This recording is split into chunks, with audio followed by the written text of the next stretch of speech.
If you're running a business in Australia, there's a very good chance you're paying more tax than you need to. And it's quite often because of small hidden mistakes that most business owners don't even realise they're made. Today I'm going to go through some of these common mistakes that people make and how you can fix them to ensure your tax bill comes down. The first one is the wrong structure for your income level, and this one can turn from a small hidden mistake to quite a large mistake.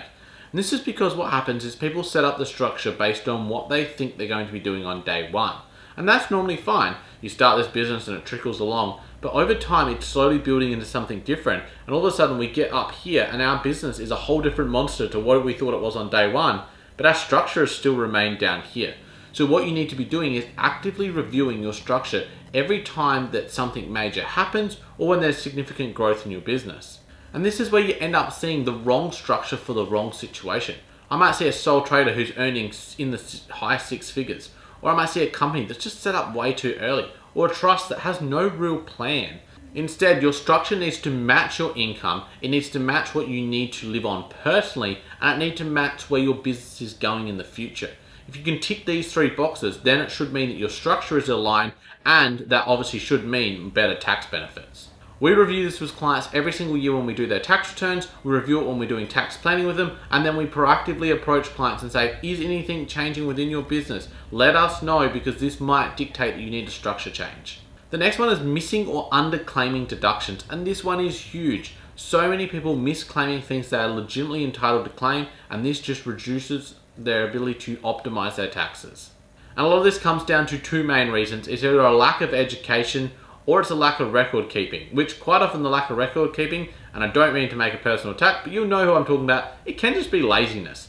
So what we want to do is we want to fix both of those situations so we don't underclaim things. And I constantly see business owners who aren't claiming things like their home office expenses, their vehicle running costs, their subscriptions, and sometimes even asset depreciation. So you want to make sure that you're getting all of these things right. And as I said, the first one is quite often about education. This is actually easier to fix than what you think. You don't need to be an expert tax accountant to know what you need to claim.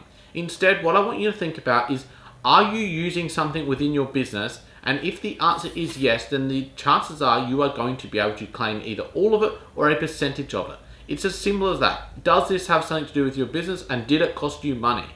And of course, then you lean on your tax accountant to help you better understand this. Because once you know something is claimable, then you know every time that you do it, you can claim it. So it's just about understanding, am I doing something different? Ask yourself those questions. Is this related to my business? If it is, keep the record and ask the accountant.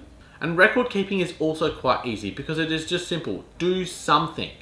I don't care what it is, just do something, and do something that suits you. There's no point having this really complex record keeping system that takes you so long and you go, I'm not doing it, I'm going to leave it for 12 months. Make sure you've got a system that works for your situation. Look, my personal favorite and the one I think that works best and I see as the most successful for business owners is Xero. You'll see it here. It is very simple. They've built it with business owners in mind first, not for accountants. They've built it for business owners, so it is easy for you to understand the terminology they use. And if you are thinking about using it for your business, you can get quite a good discount by following the link that's in the description to this video. The next one, again, can become quite a major thing, but starts out of a minor thing, and it's not doing any tax planning or future thinking. So there's two buckets here. There's tax planning and there's future thinking. So let's look at the tax planning first.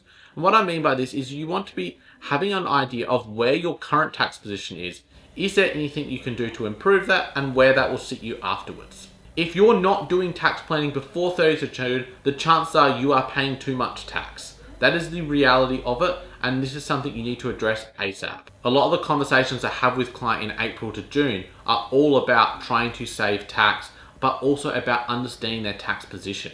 What I find is a lot of clients that are disgruntled. They come to us and they're like, look, my previous accountant just didn't help me. I'm paying too much tax. Quite often it's just about they didn't understand when they needed to pay tax. So it's something we really try and work with people to go, all right, you might have a tax bill. That's normally a good thing because it means you're making profit. But if you know you've got a tax bill and you know about it in April or June, you might have 12 months to plan for this. So you can much better plan for these things. It's also about trying to plan for the future and understanding what significant changes you could have and how that will impact your tax position. For instance, are you planning on having a baby and therefore taking time off work? Are you looking to dramatically grow your business? Are you looking to employ people? Are you looking to buy assets? All these things could impact you. If you could tell me how much money you'd make for every single year for the next 20 years, what your final exit strategy is, who you'll be able to distribute profits to, we could give you the perfect structure. We could completely optimize your taxes. But you probably won't be able to tell me all of those details exactly. But the more you can think about those things, the more you can start to make predictions, the better estimates we can make on how you should be structured and what you should be doing going forward. Now this one might sting a bit, but it's thinking the accountant will fix it. So what quite often happens is people have a misconception of what their accountant is doing for them, and this results in huge tax bills that could have been avoided. A tax return really just reports what's happened in the past. If your accountant isn't asking you about your future plans, looking at your structure, or doing tax planning for you, it's going to be very hard for them to actively reduce your tax bill. So if they aren't asking you these questions, or at least offering you these services, then it might be time to find a new accountant. Now if they are, and they're actively doing all these things, and you're still feeling like you're paying too much tax, maybe it's actually not that you're paying too much tax. Maybe it's that you've got a cash flow issue and you don't understand why am I actually paying all this. Because if you're paying taxes, it means you're making money. So if you're making money and still can't afford the taxes, maybe it means you're relying on the business to take out too much personally, and maybe your personal bills just don't match your business. Or maybe it's a cash flow issue. Maybe you're actually spending things at the wrong time. Maybe you've gone and bought a vehicle in cash and therefore you don't have enough money to pay the taxes. So by doing that tax planning, working with your accounting, better educating yourself, you should be able to better put yourself in a situation where that bill will come in for your tax and you go, easy done, paid, let's move on to growing my business. I did mention in that first tip that structuring is a really important one that goes from that minor mistake up to a major mistake. And quite often people will go, well, if I have a company, will I save tax? Well, in this upcoming video, I go all about that topic. I talk about, does a company actually save you tax? What are the situations where it makes sense? And what are the ones where maybe it doesn't make sense for you? I appreciate you watching this one, and I look forward to seeing you over there.